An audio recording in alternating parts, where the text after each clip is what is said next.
একটা দেশের অর্থনীতিতে সবসময় কিছু বিপরীত চিত্র থাকে, যেমন থাকে একটা মুদ্রাতে। মুদ্রার এপিঠে যদি থাকে প্রবৃদ্ধি, তবে ওপিঠে মন্দা। যেখানে রয়েছে সঞ্চয়, সেখানেই বিনিয়োগ। ক্ষুদ্র বিনিয়োগকারীরা বাজারকে জাগিয়ে তোলে, অন্যদিকে জুয়ারিরা করে পর্যদস্ত। এক পাশে যদি থাকে মুদ্রাস্ফীতি, অন্য পাশে নিশ্চিত বেকারত্ব।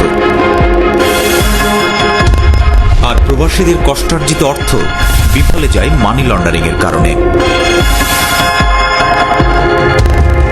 অর্থনীতির এই সমস্ত বৈপরীত্যকে একসাথে নিয়ে ব্যবসা বাণিজ্যের সব খবর জানাবে ইন্ডিপেন্ডেন্ট টেলিভিশন।